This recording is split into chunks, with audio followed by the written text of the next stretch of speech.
Pada video kali ini topik kita adalah mengenai money laundering. Ya. Nah, money laundering ini menarik kenapa? Karena kalau kita lihat dari istilahnya, money kan berarti uang ya. Laundering itu pencucian ya.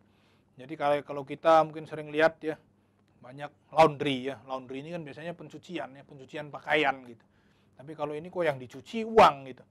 Jadi apakah uangnya itu kita masukkan ke mesin cuci, kemudian diputar ya, dinyalakan, dicuci, dikeringkan, dijemur seperti itu. Ya, bukan seperti itu ya. Jadi money laundering ini adalah suatu idiom atau suatu istilah yang menjelaskan bagaimana uang itu dalam tanda kutip dicuci. Loh, kenapa dicuci? Kalau pakaian atau baju kan kita cuci supaya baju ini menjadi bersih ya. Baju menjadi bersih, kemudian bisa dipakai lagi. Yang tadinya kotor jadi bersih. Uang pun sama, uang yang tadinya kotor di money laundering supaya jadi bersih. Apa yang disebut dengan uang kotor dan uang bersih? Uang kotor maksudnya adalah illegal money atau uang ilegal. Pendapatan atau penghasilan yang diperoleh dari jalan yang tidak benar, melanggar hukum, ilegal, sehingga apa? Uang tersebut tidak bisa dilaporkan. Kalau kita lapor SPT tahunan, pajak, ya, pendapatan atau penghasilan tersebut kita nggak bisa laporkan. Karena apa? Karena ilegal. Bila perlu jangan sampai orang lain tahu. Misalkan seseorang itu korupsi. Dia korupsi misalkan sekian miliar. Jangan sampai orang itu tahu kalau dia punya uang sekian miliar dari korupsi. Apalagi dia laporkan. Misalkan dia laporkan ke SPT tahunan pajak yang nggak mungkin juga dia laporkan. Karena itu adalah sesuatu yang sifatnya ilegal, melanggar hukum. Nah, bagaimana supaya uang tersebut orang lain tahu juga nggak apa-apa, dia bisa laporkan, sehingga jadi legal, uangnya jadi bersih. Ya tadi ya, kayak konsepnya mencuci tadi, dari baju atau pakaian yang kotor menjadi bersih. Uang juga sama, dari yang kotor, ilegal menjadi legal. Nah, dilakukanlah yang namanya money laundering. Ya. Jadi dikatakan the process to make illegal money become legal. Kalau sudah legal, orang lain mau tahu silakan, mau dilaporkan pun silakan. Ya. Laporkan ke SPT tahunan, kolom harta, dan sebagainya silakan. Nah, banyak cara yang dilakukan dalam proses money laundering tersebut. Ya. Bisa misalkan using business, ya, through bank, atau other various scheme. Ya. Yang pertama misalkan using business. Using business, biasanya orang membuat suatu bisnis, kemudian dalam bisnis tersebut, dia lakukan juga manipulasi laporan keuangan atau financial statement fraud.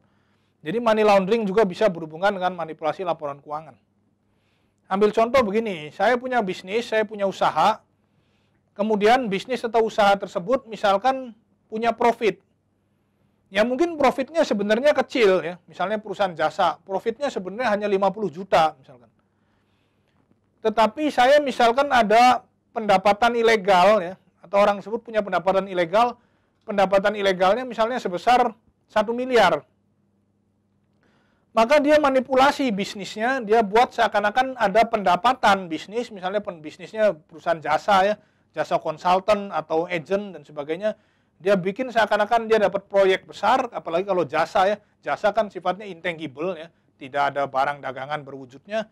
Ini misalnya dapat jasa konsultasi dan sebagainya dalam jumlah besar, dapat 1 miliar, sehingga keuntungan perusahaannya menjadi 1 miliar 50 juta. Dia bikin laporan keuangannya diaudit misalkan ya oleh auditor sehingga menjadi tampak atau kelihatan benar ya, kelihatan benar-benar terjadi bukan manipulasi. Dan dari laporan keuangan tersebut dia bisa buat untuk perpajakan. Ini loh, saya punya pendapatan usaha sebesar 1 miliar 50 juta. Pajaknya sekian dia bayar gitu. Sehingga apa, dengan itu pendapatan yang ilegal tadi yang dia dapat dari misalkan korupsi atau sebagainya sekarang menjadi legal. Kalau sudah legal dilaporkan ke perpajakan, mau ditabung di bank, misalkan orang lain tahu, dibelikan aset lain, nggak masalah karena sudah menjadi legal. Jadi tadi money launderingnya adalah melalui bisnis, melalui manipulasi laporan keuangan, di mana laporan laba ruginya dilakukan overstatement, dilakukan penggelembungan. Ya. Jadi penggelembungan pendapatan, penggelembungan laba juga bisa menjadi skema untuk terjadinya money laundering. Ya. Jadi kita pelajari tentang manipulasi laporan keuangan. Manipulasi laporan keuangan ini bisa dipakai sebagai tools atau alat melakukan money laundering. Bisa juga money laundering melalui bank ya. Jadi taruh uang di bank ya. Kita tahu juga banyak di dunia ini terkenal istilahnya sebutan negara-negara tax haven atau negara-negara tax haven country ya. Negara-negara di mana surganya bagi orang yang, maaf ngomong dalam tanda kutip, menggelapkan pajak atau menghindari pajak ya. Bahasa kasarnya ngemplang pajak gitu. Jadi kalau dia taruh kekayaannya di bank-bank tertentu di luar negeri, di mana negara-negara tersebut termasuk dalam negara tax avoidance, maka negara-negara tersebut dengan senang hati menerima uang-uang yang disetorkan tersebut di bank mereka tanpa menanyakan dari mana asalnya uang tersebut. Ya. Kalau yang secara biasa atau secara legal kan mestinya ditanya, bisa diselidiki gitu ya. Seperti sekarang Dirjen Pajak punya akses untuk membuka rekening banknya WP atau wajib pajak. Supaya apa? Dilihat itu ada nggak tuh pendapatannya dari WP yang tidak dilaporkan gitu. Si WP waktu lapor SPT tahunan dia bilang hartanya ada sekian. Ternyata dicek rekeningnya lebih besar jumlahnya daripada harta yang dilaporkan. Nah, dia kan jadi tanda tanya. Dari mana dapat harta tersebut? Mengapa harta tersebut tidak dilaporkan gitu? Padahal waktu isi SPT tahunan mungkin penghasilan yang dilaporkan cuma sedikit. Tetapi kalau di negara-negara tax haven country, bank-bank di negara tersebut dengan mudahnya menerima dan tanpa mempertanyakan lagi uang tersebut dari mana. Mengapa negara-negara tax haven dia menerima? Karena ya negara-negara tax haven juga menggunakan dana yang disimpan, dana yang dihimpun dari orang-orang tersebut untuk boleh dikatakan pembangunan di negaranya. Bayangkan kalau misalkan dana pembangunan itu diperoleh dari misalnya menjual obligasi ya. Kita tahu negara juga menjual obligasi ya, seperti obligasi retail.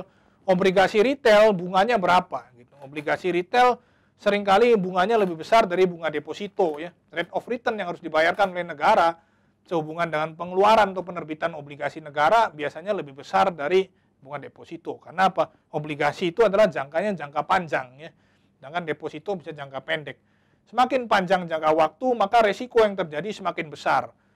Ada resiko misalkan callability, resiko kondisi ekonomi makro yang tidak menentu, resiko pergantian pemerintahan, dan sebagainya.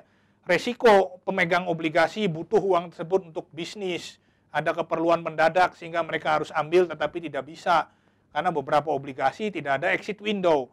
Obligasi harus dimiliki sampai dengan jatuh tempo. Maka obligasi harus menawarkan rate of return yang lebih besar daripada deposito. Kalau enggak akan menjadi tidak kompetitif. Bayangkan berapa besar rate of return yang harus dibayarkan oleh si pemerintah dari negara tersebut. Dibandingkan hanya menerima simpanan-simpanan dari orang-orang yang ingin melakukan money laundering. Ya. Tentu bunga yang dibayarkannya jauh lebih kecil. Ya. Dan juga bisa melalui berbagai skema-skema yang lain. Ambil contoh di negara-negara tertentu yang melegalkan kasino, ya maka orang bisa melakukan money laundering melalui kasino secara legal karena memang dilegalkan. Misalkan orang bawa uang sedikit kemudian menang dalam jumlah besar di kasino, sehingga seakan-akan dia menang dalam jumlah besar dari permainan tersebut dan dia sehingga bisa menjelaskan ini loh asal harta atau kekayaan saya adalah dari menang dalam permainan dalam jumlah besar. Tetapi permainannya, kemenangannya adalah dalam tanda kutip direkayasa seperti itu ya. Jadi berbagai macam tipe atau cara orang dapat melakukan money laundering. Nah, berikutnya kita lihat concealing and transferring asset in money laundering. Jadi bagaimana menutupi dan mentransfer aset dalam money laundering. Way assets or income may be concealed. Jadi bagaimana aset dan pendapatan tersebut dapat disembunyikan. Contohnya misalkan cash may be diverted to another entity. Uang kas dapat dialihkan ke pihak lain, ya. Disimpan di bank luar negeri misalkan. Ya. Inventory may be shipped to an off-site location. Inventory biar dia ketahuan ya disimpan di gudang selain di kantor pusat. Ya. Dia punya gudang lain misalkan khusus. Ya. Asset or income may be shifted to another entity controlled by the debtor. Ya. Jadi aset atau pendapatan dapat dialihkan ke pihak lain yang dikendalikan oleh si debtor. Sales may not be reported properly. Sales tidak dilaporkan dengan benar. Ya, tadi digelembungkan. Ya. sebenarnya salesnya cuma 50 juta, dia laporkan 1 miliar 50 misalkan, untuk membuat seakan-akan ada penghasilan besar dan dia dapat laba besar gitu. Payment may be made to fictitious person, ya. Pembayaran yang dilakukan kepada orang-orang yang fiktif. Jadi sebenarnya tidak ada ya transaksi rekayasa yang dibuat. Contohnya lain, misalkan unusual or rapid reduction in asset. Adanya tiba-tiba pengurangan aset dalam jumlah besar ya. Asetnya karena dialihkan tadi ke pihak lain ya. Ke luar negeri atau kemana ya. Seperti itu. Increases in operating losses that are not explained by economic factor ya. Adanya kerugian tapi nggak jelas gitu. Kenapa bisa rugi ya? Secara faktor ekonomi nggak ada penyebabnya gitu. Inconsistencies between financial statement or tax returns and the official form filed for bankruptcy or recorded file in divorce cases. Jadi bisa jadi ada aset yang disembunyikan dari kebangkrutan maupun perceraian ya. Kalau dalam keluarga perceraian, kalau dalam perusahaan kebangkrutan ya. Seperti itu. Travel to offshore tax haven or location that allows secret bank account. Jadi dipindahkan tuh ya, travel. Yang travel apa? Yang travel uangnya atau harta ya, untuk money laundering ke negara tax haven yang mengizinkan bisa ada secret bank account, ya, bank account yang tidak akan dipublikasikan, bank account yang rahasia. Ya. Kemudian yang terakhir ada missing, inaccurate, or damaged record. Jadi ada pencatatan yang tidak lengkap. Ya. Hubungannya tadi juga dengan yang namanya accounting anomalies. Ya. Jadi ada siklus pencatatan yang tidak lengkap. Oke, itu video kali ini yang menjelaskan mengenai money laundering. Semoga bermanfaat dan terima kasih.